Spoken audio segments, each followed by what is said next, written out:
வேண்டுகோள் விடுத்துள்ளது. மாரடைப்புக்கு மதுவும் புகையும் காரணமாக சொல்லப்படுகிறது. இதுபோன்ற பிற நோய்களுக்கான ஆணிவேரையும் நாடிபிடித்து பார்க்கும் மருத்துவர்கள் ஏற்கனவே கண்டறிந்துள்ளனர். காகித கப்புகளில் காபி, தேநீர் குடித்தால் புற்றுநோய், மஞ்சள் காமாலை போன்ற உயிர்கொல்லி வியாதிகள் வரும் என்கிற அண்மைக்கால ஆய்வு திகிலூட்டுகிறது. இதுகுறித்த சிறப்பு செய்தியை பார்க்கலாம்.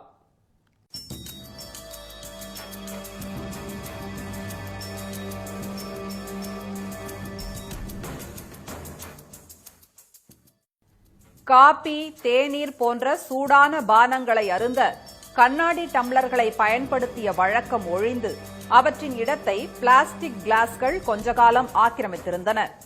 சுற்றுச்சூழலை சுட்டிக்காட்டி பிளாஸ்டிக் பொருட்கள் புதைகுழிக்குள் தள்ளப்பட காகித கப்புகளுக்கு வந்தது வாழ்வு. பொது நிகழ்ச்சிகளில் இப்போதெல்லாம் கூல்ட்ரிங்க்ஸோ ஹாட் ட்ரிங்க்ஸோ அதனை சுமந்து வருவது காகித கப்புகள்தான். உலோக மற்றும் கண்ணாடி குவளைகளைப் போல் பயன்படுத்துவோரை சிரமப்படுத்தாமல் குடித்தோமா, குப்பையில் தூக்கி எறிந்தோமா என்கிற சௌகரியம் இருப்பதால் காகித கப்புகள் அனைத்து தரப்பினரின் தேர்வாக உள்ளது. இப்போ பேக்கரிக்கு போகிறோம், பேக்கரிக்கு போய் டீ சாப்பிட்றதுக்கு போகிறோம் அப்படிங்கிற பட்சத்தில் ஸோ நமக்கு அங்கே கொஞ்சம் நிறைய டைம் ஸ்பெண்ட் பண்ண வேண்டியதாக இருக்குது. இப்போ பேக்கரியில் டீ ஆர்டர் பண்ணி அவங்க கண்ணாடி டம்ளரில், கிளாஸ் டம்ளர் கொடுப்பாங்க. ஸோ நம்ம அதை ஹேண்டில் பண்ணுறது கொஞ்சம் பார்த்து ஹேண்டில் பண்ணுறோம். நம்ம அவசரத்தில் குடிச்சு டம்ளரை கீழே வைக்கும்போது கீழே விழுந்து உடஞ்சிருச்சு அப்படின்னா அதுக்கு நம்ம தனியாக பே பண்ண வேண்டியது வரும். இதை யூஸ் அண்ட் த்ரோவில் கொடுத்தாங்க அப்படின்னா இமீடியட்டாக அப்போவே குடிச்சிட்டு வெளியே டிஸ்போஸ் பண்ணிட்டு அப்படியே நம்ம கிளம்பிடுவோம். ஸோ அந்த இடத்துல டைம் கொஞ்சம் சேவ் பண்ண முடியும் நம்மளால். சௌகரியம் என நினைத்த காகித கப்புகளால் சங்கடங்களும் ஏற்படுவதாக அறிவியல் உலகம் எச்சரிக்கை மணி அடிக்கிறது.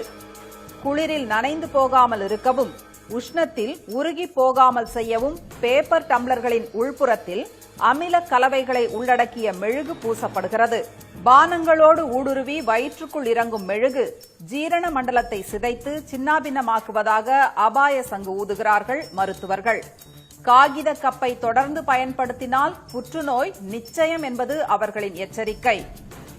ஸோ இந்த வேக்ஸ் கோட்டிங் நமக்கு சேரும் பொழுது இந்த உற்பத்தியை தடுக்கிறதுனால ஜீரண கோளாறுகள் அதிக அளவில் ஏற்பட்டு ஜீரண மண்டலத்தில் ஏற்படக்கூடிய பல வகையான வியாதிகளுக்கு அது வழிவகுக்கின்றது.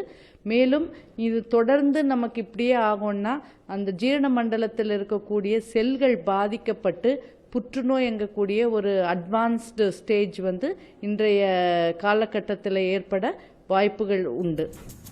புற்றுநோய் மட்டுமல்ல, மருத்துவ அகராதியில் மனிதர்களை மிரட்டும் பட்டியலில் உள்ள கல்லீரல் பாதிப்பு, கணைய அழற்சி போன்ற உயிருக்கு உலை வைக்கும் நோய்களும் ஏற்படும் என்பது மருத்துவர்களின் கணிப்பு.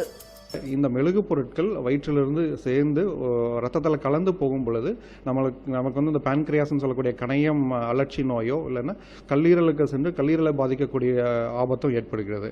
ஸோ கல்லீரல் பாதிப்பு ஏற்படும் பொழுது நமக்கு மஞ்சள் காமாலை போன்ற நோய்கள் வர ஆரம்பிக்கின்றது. இது ரொம்ப ரேராக வரக்கூடியது தான். அதே மாதிரி கணைய அழற்சின்னு சொல்லக்கூடியது வந்துருச்சுன்னா அது கெமிக்கல் ரியாக்ஷனால வரக்கூடிய கணைய அழற்சி சீரியஸான உயிருக்கு ஆபத்தான நிலைமைக்கும் போகக்கூடிய சான்சஸ் இருக்கு. தனியார் நிறுவனங்கள் தயாரிக்கும் டம்ளர்களின் தரம்தான் இப்படி. இந்திய ரயில்வேயின் நேரடி கண்காணிப்பில் தயாரிக்கப்பட்டு ரயில்களில் பயன்படுத்தப்படும் கப்புகளில் அமில கலவைகள் பூசப்படுவதில்லை. சுற்றுச்சூழல் துறை உள்ளிட்ட துறைகள் தனியார் நிறுவனங்களை கண்காணித்தால் காகித கப்களில் விஷக்கலப்பை தடுக்கலாம் என்பது நுகர்வோர் அமைப்பின் குரல்.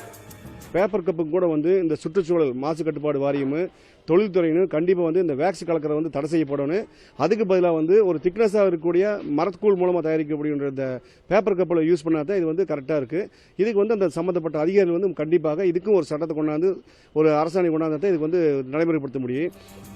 ரசாயன பொருட்களில் நனைந்து வரும் சில பானங்களை அருந்தினால் உடல் உபாதைகள் ஏற்படும் என்பது காதுவழி செய்தி. ஆனால் பானம் அருந்தும் பாத்திரமும் பாய்சன் என்பது பதற வைக்கும் நிஜம். சன் செய்திகளுக்காக குருசாமி மற்றும் மாடக்கண்ணு.